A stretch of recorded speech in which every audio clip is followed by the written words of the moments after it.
Good day to all. வாங்க மேக்ஸை புரிஞ்சு படிப்போம். NCERT syllabus 9th standard chapter 7 trianglesல exercise 7.2ல 5th sum என்ன கொடுத்திருக்காங்கன்னு பார்த்தீங்கன்னா क्वेश्चनலயே ஒரு டயகிராம் கொடுத்துட்டாங்க. அதுல என்ன சொல்றாங்கன்னா ABC and DBC are two isosceles triangle. இதுதான் क्वेश्चनல கொடுத்திருக்கிறது. ஸோ ABCன்ற இந்த ட்ரையாங்கிளும் அடுத்தது பார்த்தீங்கன்னா DBC ட்ரையாங்கிள்னு சொல்லும்போது நீங்க எந்த மாதிரி வேணாலும் பேரை கொடுத்துக்கலாம்.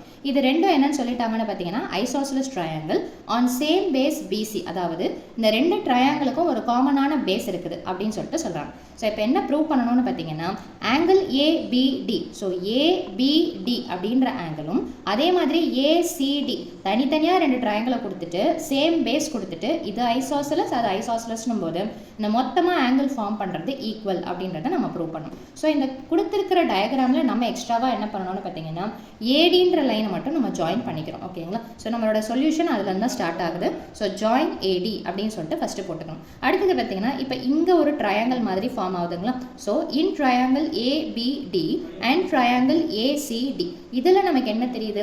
இப்போ இதில் பார்த்தீங்கன்னா இந்த ரெண்டு ட்ரையாங்கிளை நான் தனித்தனியாக எடுக்கும்போது இந்த சைடும் இந்த சைடும், அதாவது இந்த பக்கம் இருக்கிற ட்ரையாங்கிளில் ABயும் இந்த பக்கம் இருக்கிற ட்ரையாங்கிளில் ACயும் எப்படி இருக்குதுன்னு சொல்லியிருக்காங்கன்னு பார்த்தீங்கன்னா ஈக்குவல். இது கிவன் கொஸ்டின்லேயே கொடுக்கப்பட்டிருக்குது. அதே மாதிரியே பார்த்தீங்கன்னா BDன்ற சைடும் CDன்ற சைடும் ஈக்குவல். ஸோ அதை தான் நம்ம இந்த இடத்துல சொல்லியிருப்போம். BD is equal to CD. இதுவும் என்னென்னு பார்த்தீங்கன்னா கிவன். அது மட்டும் இல்லாமல் ரெண்டுத்துக்கும் ஒரு காமனான இந்த ரெண்டு ட்ரையாங்கிளுக்கும் காமனான ஒரு லைன் என்னென்னு பார்த்தீங்கன்னா AD. ஸோ அப்போது AD இந்த பக்கம் இந்த பக்கம், so which means AD is equal to ADன்னு போட்டுட்டு காமன் சைடுன்னு சொல்லிட்டு எடுத்து எழுதலாம். ஸோ மூணுமே side, so side side side criterion படி நம்ம என்ன சொல்லலாம்னு பார்த்தீங்கன்னா இந்த ரெண்டு ட்ரையாங்கிள், அதாவது இப்படி வரைஞ்சிருக்கக்கூடிய ABDன்ற ட்ரையாங்கிளும் ACDன்ற ட்ரையாங்கிளும் என்னென்னு பார்த்தீங்கன்னா கான்க்ருவெண்ட் அப்படின்னு சொல்லிட்டு சொல்லலாம். என்ன ரூல்னா மூணு சைடோடைய கான்க்ருவன்ஸ் ரூல் படி.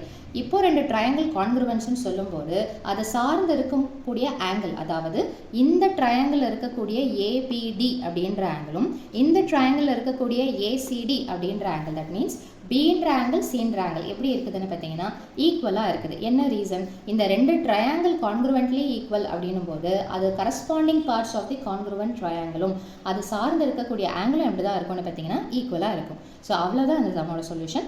மீண்டும் அடுத்த பதிவில் வேறொரு சம்மோட சந்திக்கிறேன். தேங்க்யூ.